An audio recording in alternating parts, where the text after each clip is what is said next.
नमस्कार, मैं Anjana Gupta, medical astrologer आपके साथ आज बहुत वैसे विषय से जुड़ रही हूँ जो कोरोना से संबंधित है।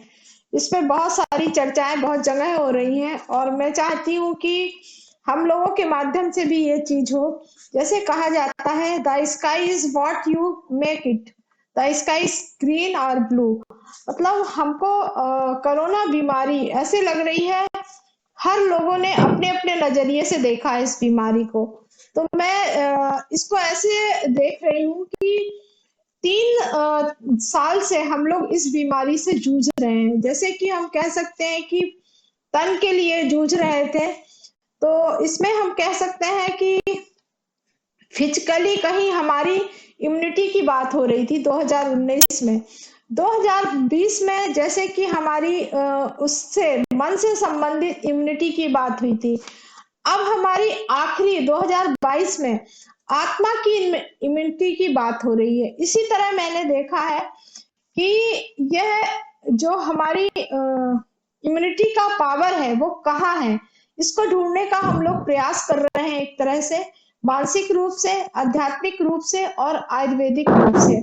तो इस तीनों रूप से हम आध्यात्मिक रूप से अगर देख रहे हैं तो इसके लिए हम खुद है अंजना गुप्ता, ज्योतिष रूप में है।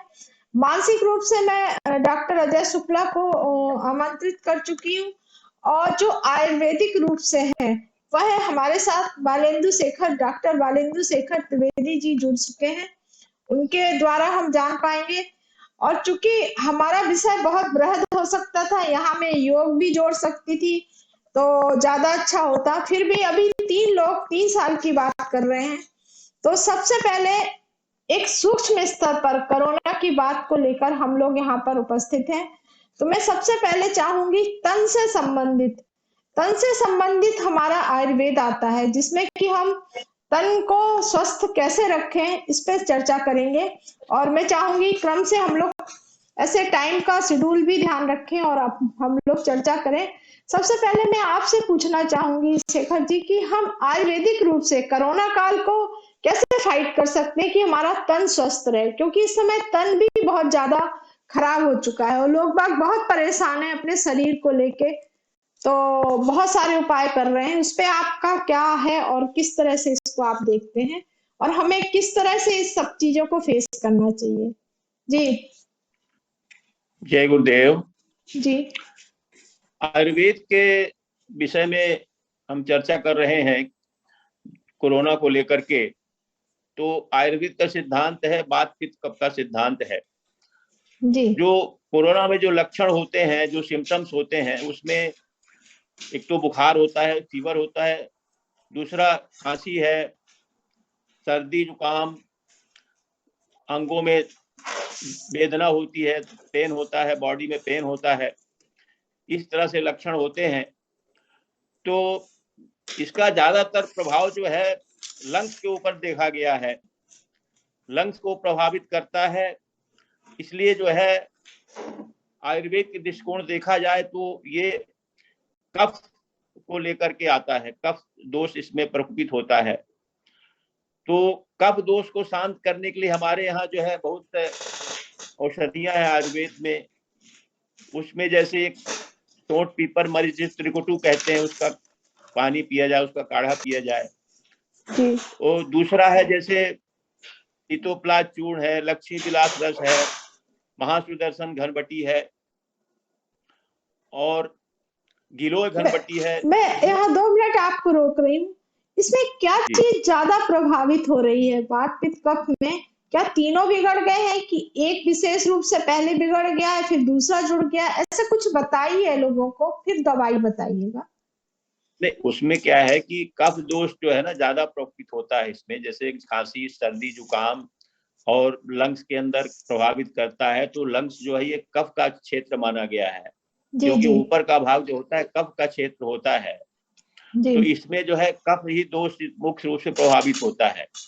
अच्छा। और उसके बाद बात भी प्रभावित हो जाता है। जी तो कफ बात हम कह सकते हैं, कफ बात का इसमें प्रकोप माना जाएगा, जी क्योंकि अंगों में पीड़ा जो है बात के कारण होती है जी और जो बुखार होता है वो पित्त को लेकर के होता है। तो जी। बाकी जो लक्षण ज्यादातर इसमें कफ के मिलते हैं।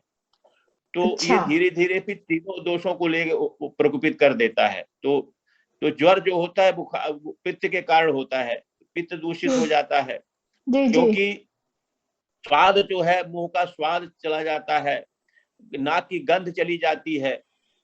तो इस तरह से मतलब ये इसमें वायु का प्रकोप भी समझना चाहिए कि वायु के प्रकोप का भी इसमें लक्षण है। तो जी इसीलिए जो है वो नाक में अणु तेल या षडबिंदु तेल का 2-2 बूंद डालने का प्रयोग किया जाता है। जी जी जी जी। और दूसरा है जैसे मुख में थोड़ा सा तिल का तेल भर करके कुल्ला किया जाए, उससे भी प्रोटेक्शन होता है। क्योंकि पहले हम ये ध्यान देना चाहिए कि हम इसको कैसे सुरक्षित रखें, इस बीमारी से कैसे बचें।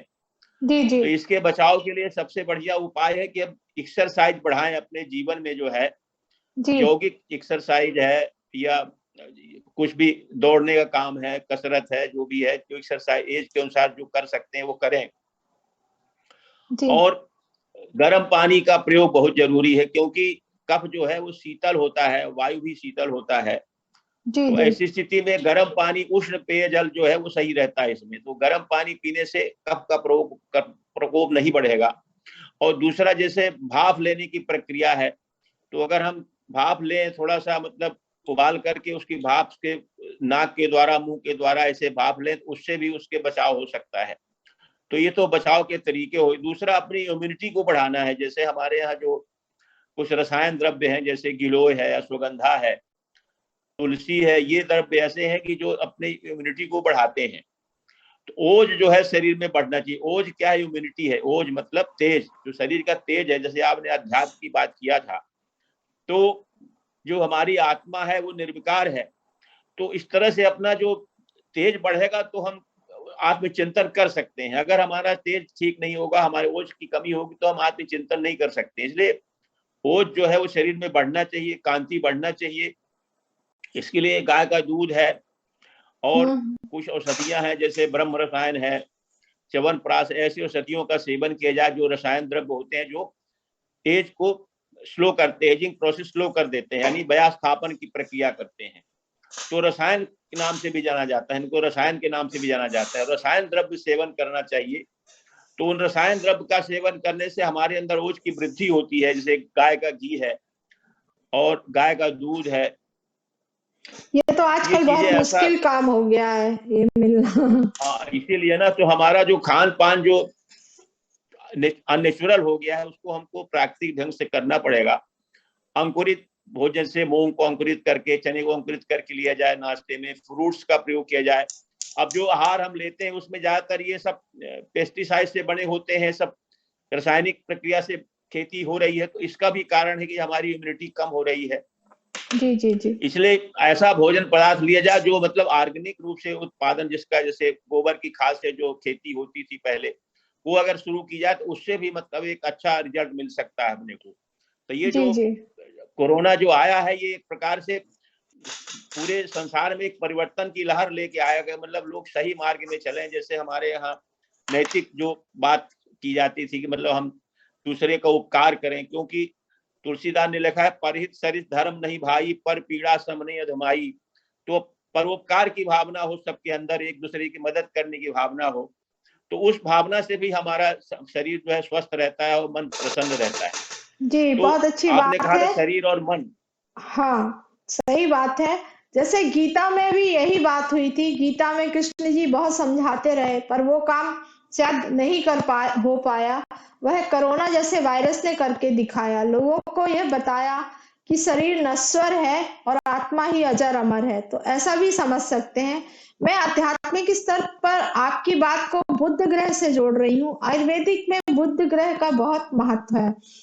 बुद्ध यानी हमारी बुद्धि। हम लोग बहुत चालाक हो गए थे कहीं ना कहीं। तो ये कोरोना जैसी बीमारी हमारी बुद्धि की ही देन है। अगर मुझे ज्योतिष से समझ में आया है कि हमने कहीं अपनी बुद्धि का इतना अच्छा प्रयोग कर डाला है कि आज हम लोग ऐसे छोटे से सूक्ष्म वायरस से डर रहे हैं और अपनी बुद्धि को अभी भी सही दिशा में नहीं लगा पा रहे हैं। वहीं पर कह सकते हैं कि कन्या राशि में बुद्ध रोग दोष और सबका कारक बन के आता है, क्योंकि कन्या राशि एक ऐसी राशि है जो छठवें में पड़ती है, जो रोग का कारण होती है। और रोग का कारण कुछ नहीं है, काम क्रोध मद लोभ, यही रोग का कारण है। और यही कारण बन के कोरोना जैसी बीमारी आई है। तो हम कह सकते हैं कि 2019 से ब्रह्मांड का कारण जो समझ में आया है, वह वहां पर उच्च का बुध है और नीच का शुक्र है। शुक्र नीच का मतलब हम अपनी भोग विलासी जिंदगी को कहीं त्याग नहीं पाए हैं। और हमने अपने सारे, जो आप एक्सरसाइज की बात कर रहे हैं, योग की बात कर रहे हैं, वह भी हम नहीं छोड़ पाए हैं। वही सूक्ष्म रूप से देखें तो मन की बात को हम अजय शुक्ला से समझेंगे। और सूर्य की बात कर रहे हैं तो सूर्य यहाँ पर हमारा बहुत बड़ा ब्रह्मांड में कारक बना है, जिसको हमने कहीं कुछ ऐसा डिस्टर्ब किया है जिसके कारण हम लोग आज ठीक नहीं हो पा रहे हैं। तो इसको भी समझना पड़ेगा। वहीं पर मैंने बहुत सारी रेमेडीज में सबसे ज्यादा इसमें पाया है कि कारण इसका बन के मुझे हार्मोन समझ में आए हैं। क्योंकि हार्मोन्स एक ऐसा कारण है जो व्यक्ति के पूरी बॉडी सिस्टम को, बहुत छोटे होते हैं, जैसे वायरस बहुत छोटा है, वैसे ही हार्मोन्स भी बहुत छोटे होते हैं, जो कि इस पे काम कर रहे होते हैं। इस पे जब हमने देखा तो बहुत सूक्ष्म रूप से यह हार्मोन्स हमारे बॉडी को इतने इफेक्ट डाल चुके हैं, जो कि मैं एक के बाद एक चर्चा में जोड़ूंगी। अगर मेरी बात अजय शुक्ला तक जा रही है तो मैं चाहूंगी उनसे पहले बातचीत हो जाए, नहीं तो मैं अपने वाली बात को आगे रखती हुई है कि इसमें मनोरोग का कारण भी चंद्रमा समझ में आया है मुझे। आत्मविश्वास का कारक सूर्य आया है और प्रकृति का कारक बुध आया है, जो आयुर्वेद से जोड़ा है मैंने। तो ऐसा कर सकते हैं कि मनोरोग में हम जानना चाहेंगे आपसे अजय शुक्ला जी कि इसमें क्या ऐसा हो गया है कि लोग अपनी, देखो साइको इम्यूनिटी की बात बहुत सारे लोग कर रहे हैं। आज मैं आपसे जानना चाहूंगी कि जिनको कोरोना हुआ नहीं है, वो भी डरे हुए हैं कि हो ना जाए, और जिनको हो चुका है वो डरे ही हुए रहते हैं। एक फोबिया है, एक ऐसा फोबिया है जिससे हम निकल नहीं पा रहे हैं। लगातार ये हमारे ऊपर दिमाग पे छा गया है। क्या आने वाले समय में मुझे दिखाई देते हैं सारे लोग मनोरोगी हो जाएंगे? आपसे ये जानना चाहूंगी मैं अजय शुक्ला जी। नमस्कार। सादर प्रणाम बहन जी। और बहुत अच्छा लग रहा है कि आज आपके साथ में हमारे वरिष्ठ गुरुदेव भी जुड़े हुए हैं। और जब इस प्रकार की चर्चा हो और विषय से इतर, एक अच्छी बात है। मैं आपके प्रति श्रद्धा इसलिए भी अंतर्मन से रखता हूं क्योंकि आप विषय को प्रत्यक्ष और अप्रत्यक्ष दोनों रूपों से उठाने का प्रयास करती हैं। कभी भी मैंने देखा कि जो भी कार्य हम साथ में करते हैं तो कभी विशेषज्ञ के प्रति आपकी बहुत गहरी आस्था रहती है, लेकिन आप चाहते हैं कि जो एक लंबे समय तक उन्होंने साधना की है और समाज के सामने वो प्रकट नहीं हो पाई है, वो सत्य और तथ्य आए। यही बात परम आदरणीय शेखर जी से भी आप कह रहे थे और यही बात आप स्वयं से भी कहते हुए और मेरे से मुखातिब हुए। और मुझे बड़ी खुशी हो रही है कि जब मनोविज्ञान की बात आती है तो हम लोग भी यहाँ पर उन परिभाषाओं और ग्रंथ को एक तरफ करके आखिर इन सबके मूल में क्या है, जो आपकी हमेशा से खोज रहती है। तो मैं उस खोज के प्रति, उस अनुसंधान के प्रति, उस दिव्य दृष्टि की ओर गतिशीलता के प्रति सबसे पहले सादर प्रणाम करता हूं। और यहाँ आपके प्रश्न का उत्तर मैं इस रूप में देना चाहता हूं कि बड़ी अच्छी बात आपने कहा कि शुरुआती दौर में हम लोगों ने अपने जीवन में 20, 21 और 22 को जब हम देखने का प्रयास करें तो शुरू में सभी ने प्रथम वर्ष में बहुत अच्छा लगा मुझे कि देह तक इस दुख को स्वीकार किया और उसके बाद में धीरे धीरे वो हमारे मन तक चली गई और अब हम आत्मा से इसको स्वीकार कर चुके हैं। और दूसरे देशों में जहां प्रतिबंध थे, कई देशों में हटा भी लिए गए और ये कह दिया गया कि भाई इसकी कोई भी उपचार अभी नहीं है, आप तो बिल्कुल सहज होके और तमाम प्रोटोकॉल को फॉलो करते हुए इस दुख के साथ जीना सीख लें। इस बात का समर्थन मैं इसलिए कर रहा हूं, ये किसी राष्ट्र के द्वारा दी गई गाइडलाइन के प्रति सकारात्मक और नकारात्मक रवैया नहीं है, बल्कि ये बताने का भाव है कि जिस मनुष्य के द्वारा यह चिंतन किया गया होगा, कहीं ना कहीं उनकी दृष्टि अति सूक्ष्म रही होगी। और सूक्ष्म दृष्टि क्या करती है, आपको सत्य को स्वीकार करने की ताकत देती है। अब सत्य क्या है? सत्य ये है कि जो आपने कहा कि आखिर एक इंसान जब अपनी गलतियों को पर्दा डाल देता है, गलतियों पर पर्दा डाल देता है। एक उदाहरण मैं आपको ले रहा हूं कि मान लीजिए कि हम 3 लोग यहां से जाके पूरे संपूर्ण भारतवर्ष की जेलों में काम करना शुरू कर दे। भारत सरकार हमको ये प्रोजेक्ट दे दे कि आप जेल में जो लोग बंद हैं उनको समझाइए। तो मोटे तौर पर हम क्या समझाने का प्रयास करेंगे, वो ये समझाने का प्रयास करेंगे कि आपके द्वारा जो 3 श्रेणी है, मन वचन कर्म, तो कर्म से कुछ ठीक नहीं हुआ, उसका परिणाम आप यहां पर हो। अब एक सत्य हम उनसे छिपा लेंगे। क्या छिपा लेंगे? कि वो सब लोग जो नकारात्मक और वैसे कर्म करते हैं जिन्हें भी जेल में होना चाहिए, वे वेल प्लान्ड तरीके से करते हैं। ये हम वहां नहीं बताएंगे, क्योंकि ये बताने का अर्थ है कि आप उस सत्य को प्रस्फुटित कर रहे हैं कि वो लोग अपने अपराधों को करते समय या आपराधिक प्रवृत्तियों में लिप्त होते समय मैनेजमेंट नाम की चीज या चीजों को ढकने के तमाम तरीके वो अख्तियार नहीं कर पाए। और जिन लोगों ने बहुत विधिवत तरीके से उन अपराधों के ऊपर पर्दा डाल दिया, वो सब जेल में जाके प्रवचन दे रहे हैं। तो देखिए कितना कंट्रोवर्सी है। यही बात जब निकल के आई और मुझे भी कार्य करने का व्यक्तिगत मौका मिला, तो मैंने उनसे ये कहा कि ठीक है, कोई बात नहीं, कर्म के कारण, आपकी जो कर्मगत स्थिति है उसके कारण आप जेल में आ गए। अब यहां तो रह के एक फायदा और होने वाला है कि वाणी से भी आपको अच्छा ही बोलना पड़ेगा, क्योंकि आपकी मजबूरी है, किसी को दुख देने वाले बोल बोलेंगे, फिर आपको सजा मिलेगी। तो आपका 2 काम बड़ा हो गया कि आप यहां आने के बाद अपने कर्म को ठीक कर रहे हैं आजीवन कारावास में, और अपनी वाणी को भी ठीक कर रहे हैं, क्योंकि आपको एक अनुशासन के दायरे में रहना पड़ता है। अब जो तीसरा पक्ष है जिसके लिए मेरा यहाँ पर जेल में आना हुआ, वो है आपका मनोगत पक्ष। और जब मैं उनसे खेल खेल में बात कर रहा था, तो सभी लोग रो पड़े और बोले कि हम तो इतने वर्षों से हैं, हमको तो आज खुशी हो रही है कि बहुत अच्छा हुआ कि हम जेल में आ गए, और हम अपने कर्म अर्थात और वाणी पर नियंत्रण व्यवस्था ने कर दिया, मन के पुरुषार्थ से अपने आप को अच्छा बना लेंगे, अर्थात मन में जो विकार है उसको दूर करने के लिए आप हमको उपाय बता दीजिए। अब ये किस लिए संभव हो गया? अगर मुझे भी वहां तरीका आता कि मैं भी इन चीजों को मैनेज कर लेता और तालियां बज जाती, मैं बाहर आ जाता। लेकिन ये सत्य मैं क्यों रख पा रहा हूं? ये डॉक्टर अंजना जी, आपकी सोच के कारण इस सत्य में कह पा रहा हूं, क्योंकि आपकी दृष्टि में हमेशा वो बारीक तथ्य और सत्य होते हैं जिससे समाज के सामने हम उस सत्यता के तहत में जाएं। शरीर के बारे में परम आदरणीय गुरुदेव अपनी बात को रख रहे हैं, अच्छी बात है, लेकिन हमारा मन कब बीमार होता है और मन का दुख कैसे इस शरीर पर पड़ता है, ये जब हम अलग अलग देखते हैं ना, तो हमको एहसास होने लगता है कि जब हम अच्छाई की ओर बढ़ते हैं तो अच्छाई में केवल एक पक्ष नहीं है, अच्छाई से थोड़ा सा आगे जाते हैं तो अच्छा के अलावा हम बेहतर करते हैं, फिर हम थोड़ा सा उत्कृष्टता की ओर आते हैं, फिर हम श्रेष्ठता की ओर आते हैं, और जब हम महानता की ओर आते हैं ना, तो वहां बल प्रयोग होता है। और जब, क्योंकि वातावरण आपका साथ नहीं दे रहा है और आप उस महान स्थिति में अपने आप को स्थापित करने के लिए जितना भी बल प्रयोग कर रहे हैं, उसका परिणाम क्या होगा? उसका परिणाम यह होगा, जैसे उदाहरण के लिए कि आज हम ऑनलाइन प्रोग्राम कर रहे हैं, और अगर हमने सत्य का प्रस्तुतिकरण किया है तो वो हमारी शारीरिक चेतना में, अर्थात जो 7 चक्र हमारे पास में है, तो मूलाधार, स्वादिष्ठान चक्र, मणिपुर चक्र, अनहद, विशुद्धि, आज्ञा और सहस्त्राब्द, इन 7 से गुजरते हुए हमारे शरीर पर उसका असर पड़ेगा। हमारा मन यहाँ पर विशुद्ध रूप से ताकतवर होगा, लेकिन जो ताकत आप खर्च कर रहे हैं, दिखने में आपकी आत्मा की ताकत है, लेकिन उसका प्रभाव मन, बुद्धि और संस्कार तीनों पर पड़ेगा, और वही धीरे धीरे हमारे 7 चक्र को थोड़ा सा दबाव डालेगा, और हो सकता है इस प्रोग्राम के बाद में हमें 6 और 8 घंटे की बजाय 12 घंटे रेस्ट करना पड़े, क्योंकि उस सत्य को एक लंबे समय तक गठरी बांध के अपने मन के किसी कोने में हमने रखा है, हमें कोई प्लेटफॉर्म ही नहीं मिला कि ये बात हम कह पाए।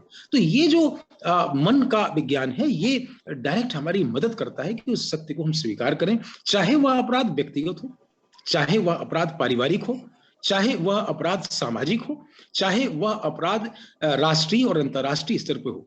उन अपराधों में आप स्वयं को कहीं न कहीं हिस्सा बना लेते हैं, और वो अगर हिस्सा बनाते हैं तो उसकी जड़ में अगर आप जाने का प्रयास करेंगे। एक छोटा सा उदाहरण मैं आपको दूंगा कि जब मैं अपने बड़ों से बात करता था तो मैं जानने का प्रयास करता था कि इस संपूर्ण विश्व में वसुधैव कुटुंबकम की हम बात कर रहे हैं, तो आपके परिवार के 10-20 हजार जो लोग हैं, उनके नंबर आपके पास में है क्या? तो पता चला कि 1000-2000 भी नंबर नहीं है, और जिनके बारे में हमने पता लगाया तो इन्हीं आंखों से, इन्हीं मन से, इसी आत्मा से हमने उन्हें भयानक दुखों में पाया, लेकिन हम व्यक्तिगत मदद करने नहीं गए। अब आप बताइए कि अगर कोई बच्चा है आपके परिवार में, अगर कोई स्त्री या पुरुष पात्र है, अगर कोई बुजुर्ग है, तो पारिवारिक श्रृंखला में मानवीय चेतना के ये जो अलग अलग पक्ष हैं, अगर जब ये प्रताड़ित हुए, पीड़ित हुए, तो आपकी संवेदनाएं किस स्तर पर वहां तक पहुंच पाई? क्या हम उनको रोटी की व्यवस्था कर पाए? क्या हम कपड़े की व्यवस्था कर पाए? अंत में स्थिति ये भी आई कि वो जो भेष बदल के आपके घर के सामने भिक्षा मांग रहे थे, उसको भी हमने वहां भगा दिया। कारण मैं यहाँ बताना चाह रहा हूं कि आखिर एक हर इंसान प्रयास कर रहा है, वो श्रापित क्यों है, वो पीड़ित क्यों है? तो वो जो पारिवारिक दुख था, जिसने वेदना के साथ अपने जीवन को जिया और भिक्षाटन करने के लिए और अनायास होने वाली मृत्यु के लिए बाध्य हो गया, तो वो जो जितनी पीड़ा उसने सही है, तो आपके परिवार के 1 या 2,000 या 10,000 लोगों को क्या देगा? वो आशीर्वाद देगा, वो दुआएं देगा? वो इसलिए नहीं दे पाएगा क्योंकि हम इसी देह में रहते हुए आंखों से दिख रहा था, हमने आंखें बंद कर ली, क्योंकि हमको लगा कि ये 2 लोग और 4 लोग हमारे जीवन के अंतिम व्यक्ति हैं, इन तक हम कार्य करके अपने इस जीवन से मुक्त हो जाएंगे। और जब इस प्रकार की वैश्विक विपदा आती है, तो इसमें सारा वो व्यक्तिगत से लेके पारिवारिक से लेके सामाजिक अपराध में एक कन्या को जब 10 लोग अपराध करते हैं और अंत में उसको काट के फेंक देते हैं, तो हम ही लोग तो हैं जो चाय भी पी लेते हैं और खाना भी खा लेते हैं और गुफ्तगू भी कर लेते हैं। ये क्यों कर लेते हैं? हमारे पास में इतनी माने नैतिक होने की जो मुश्किलें हैं इतनी ज्यादा बढ़ गई हैं कि हमारी संवेदनाएं वहां तक नहीं पहुंच पाती हैं। अब बताइए, वो जो सामूहिक अपराध हुआ था और आप आनंद कर रहे थे, तो उस समय किस प्रकार के वाइब्रेशन वहां आ पाएंगे? मैं पुनः अपनी बात को यहाँ पूर्ण करते हुए अल्प विराम देता हूं कि ये बहन जी केवल आपकी सोच और सूक्ष्म बिंदुओं की ओर आपका ध्यान आकर्षण करने की शक्ति के कारण ये संभव हुआ कि इस सत्य का उद्घाटन मैं कर पाया। जी बहुत अच्छी बात की, मतलब बहुत मन नहीं, यहाँ आत्मा भी कहीं ना कहीं आपके साथ लगा कि बोल रही है कि लोगों ने इतना ज्यादा ऐसी बुरी चीजें देख चुके हैं कि इसके बाद भी जिंदा है वाली बात है। और मैं यहाँ पर इसमें थोड़ा सा बोलने के बाद फिर आपको शेखर जी के पास ले जा रही हूँ। मैंने इसमें हार्मोन्स का जो रोल देखा है वो बताना बहुत जरूरी है, क्योंकि बात यह है कि लोगों ने इसे बहुत भुला दिया है। अगर अभी भी सतर्क हो जाएंगे तो आने वाली बीमारी को, मैं ज्योतिष दृष्टि से नहीं बोल रही हूँ, मैं बोल रही हूँ कि अभी भी समझ जाइए। देखिए, जैसे कि मैंने बताया, सूर्य हमारा क्या है, एक पीनल ग्लैंड है, पीनल ग्लैंड का काम करती है सूर्य, और हमारा बुध हमारी थायराइड है। देखिए, पीनल ग्लैंड और पिट्यूटरी ग्लैंड सबसे मेन होती है। तो देखिए, जो हमारी जैविक घड़ी है जिसे हमने बिगाड़ चुके हैं सोने का, और जो 2 हार्मोन सिक्रीशन होते हैं उसके बारे में बात करूंगी कि जो हार्मोन्स होते हैं मेलाटोनिन और सेरोटोनिन, उसको हमने बिगाड़ दिया है। जो दिन में हमारी रिकवरी का होता है रात में सोने के बाद, वो हमने बिगाड़ दिया, सोते ही नहीं है। तो वो भी हमने कहीं अपनी इम्यूनिटी को कमजोर तो कर ही लिया है। उसी के साथ साथ हमने वाणी से कैसे बुद्ध कारक होता है, वाणी हमारे थायराइड ग्लैंड की कारक होती है। जब हम बोलते हैं तो थायराइड ग्लैंड हमारी मेटाबॉलिज्म की होती है, मैंने वो डिस्टर्ब कर दी। अब आते हैं मंगल के लिए। मंगल हमारी थाइमस ग्लैंड है। थाइमस ग्लैंड कैसे, हमारी जो स्ट्रेस होते हैं वो सारी चीजें, एक बच्चे में ना थाइमस ग्लैंड सबसे ज्यादा होती है। जब हम प्रेम में होते हैं तो थाइमस ग्लैंड बहुत काम करती है। तो वो जब होती है तो हमारे सब रोगों से लड़ने की क्षमता देती है, और वह जवानी में कम होती है, जबकि जैसे जैसे बुढ़े होते हैं और कम हो जाती है। तो मुझे लगता है यहाँ पर भी बिगड़ा है। मंगल अनुशासन है, गुरु जहाँ पर अत्यधिक महत्वाकांक्षा देते हैं, हमको ये भी चाहिए वो भी चाहिए, तो यहाँ पिट्यूटरी ग्लैंड जो कि सारे ग्लैंड्स का पावर होती है वो भी बिगड़ गई। अब बात करते हैं शनि ग्रह की। अब शनि ग्रह भी पिट्यूटरी ग्लैंड के पीछे के हिस्से में होता है। यह चित्रगुप्त का अकाउंट है, आपने कितने कर्म ऐसे कर डाले हैं कि आपकी ये ग्लैंड डिस्टर्ब हो ही गई है। तो इस तरह से हमने जब देखा कि इन सब के बाद भी हमारा राहु जो ग्रह बोलते हैं लोग बाग, वो काफी सेंसिटिव होता है। उसके बढ़ने से हमारी फाइब्रोसिस हो गई है। कैसी फाइब्रोसिस हो गई कि हमको पता ही नहीं कि हमने कितना गलत काम कर डाला है। तो इस तरह से हमने जो ग्लैंड्स हैं उन पे वर्क किया। जब हमने देखा कि हमने अपने ग्रह इस तरह भी बिगाड़ डाले हैं, तो हमें लगता है कोरोना तो बहुत छोटी चीज है, हमें तो बड़ी बीमारी होना चाहिए, और होने भी वाली है। अभी आप क्या सोच रहे हैं, मनोचिकित्सक के रूप से मैं बता रही हूँ आपसे, इतने लोग सुसाइड कर लेंगे कि मुझे लगता है कि पृथ्वी का ये भार कैसे कम होगा और कैसे हम लोग देख पाएंगे, ये समझने की बात है। इसके लिए कहना चाहूंगी कि हमें अभी खाने में भी कितना कंट्रोल करना है, जैसा कि अभी शेखर जी ने कहा मुझसे। तो मैं चाहूंगी आप इसमें सिर्फ इतना बताइए, आने वाले समय में हमें खाने में क्या लेना है, प्रॉपर आप बताइए। आपने बताया है सलाद लेना चाहिए ये, पर आज का जो विकृत समाज है, विकृत इसलिए कह दिया कि आपने बोला मिट्टी, आज अमेरिका कितने जंगल खरीद के और जैविक खेती कर रहा है। मैं इसलिए बोल रही हूँ कि मैं यहाँ बैठ के देख रही हूँ, और वो लोग ऑर्गेनिक चीजों का उपयोग कर रहे हैं, फिर भी उनमें एक कमी है, अभी भी हम लोग नहीं समझे हैं। जो अल्ट्रा रेज आ रही है ना, जो माइक्रोवेव है, जो इस तरह के पॉट से जिनमें की ग्रीडिंग होती है, वो रेस भी कहीं ना कहीं बॉडी को प्रभावित कर रही है। इसके बारे में आप क्या कहेंगे कि हमको इस तरह इन सब चीजों से कैसे प्रोटेक्शन लेना होगा? आयुर्वेद के दृष्टिकोण से जो है आहार जो है सबसे महत्वपूर्ण जीवन में जरूरी चीज है। तो आहार शुद्धौ सत्व शुद्धौ ध्रुवा स्मृति कहा गया है। तो आहार शुद्ध कैसे होगा? जब हम उस आहार का जो उत्पादन है, जो खेती हम करते हैं, उसमें जो यूरिया और ये सब दूसरी रासायनिक खादों का प्रयोग करते हैं, पेस्टिसाइड कीटाणु मारने के लिए करते हैं, तो ये सब गलत तरीके से जो कर रहे हैं, इसमें बदलाव की जरूरत है। दूसरी बात, इसमें जो हमारा जो खाद, जो गोबर से खाद जो बनाने वाली जो प्रक्रिया है, पहले हम लोग करते थे, उसको भूल गए लोग, उसको भी चालू किया जाए। तो खेतों में गोबर खाद डाली जाए, तो उससे खेत सुधरेंगे।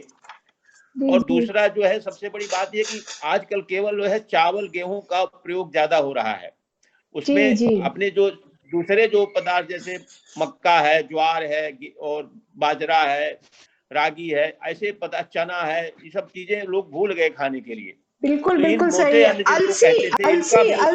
अलसी को भुला दिया, आपकी यहाँ बात अलसी को भुला दिया।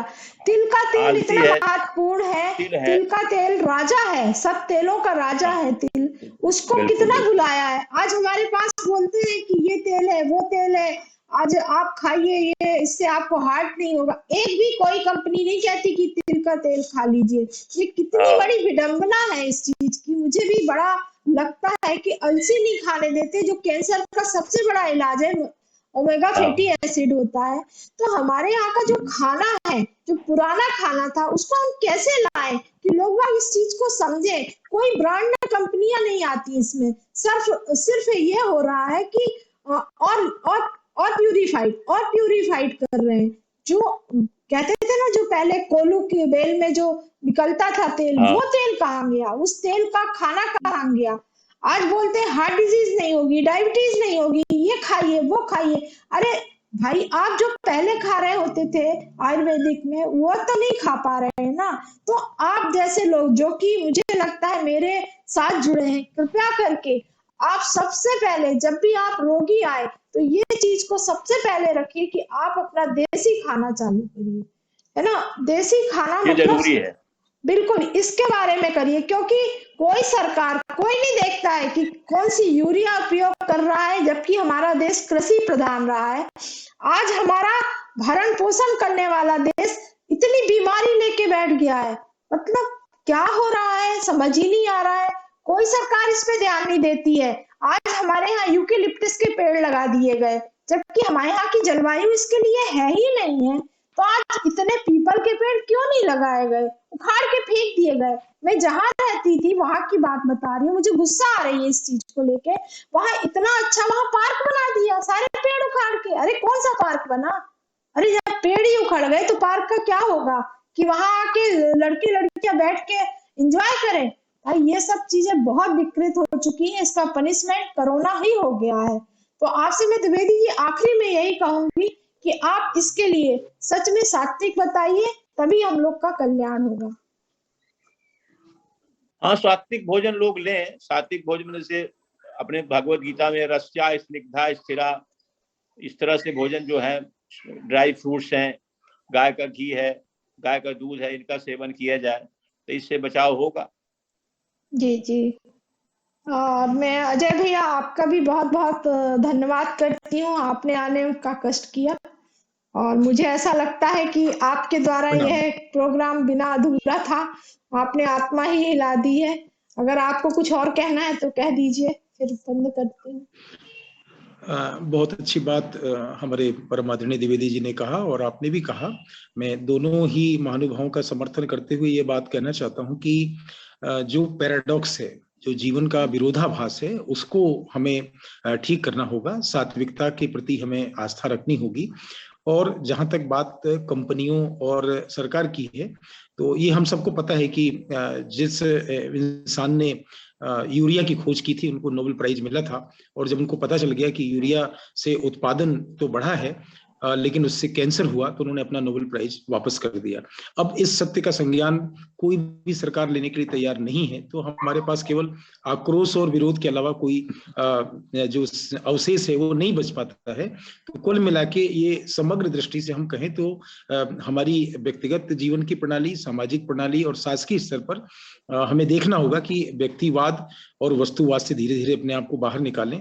पूंजीवाद और साम्राज्यवाद भी इसके बहुत बड़े कारण हैं, और जैसे ही जीवन भौतिकवाद और उसके विस्तारवाद में आ जाता है तो मानव जीवन के लिए खतरा अपने आप उत्पन्न हो जाता है। हालांकि ये सब बातें साथ साथ चलती हैं, तो कहीं ना कहीं सात्विकता के परिवेश को समग्र दृष्टि से, चाहे वह भौतिक, अभौतिक और पराभौतिक के रूप में हम तुलनात्मक अध्ययन करके स्वीकार करें, हमें करना ही होगा। यही हमारे संपूर्ण अस्तित्व को बचाने में मददगार साबित हो सकेगा। जी धन्यवाद। सादर प्रणाम, बहुत बहुत धन्यवाद।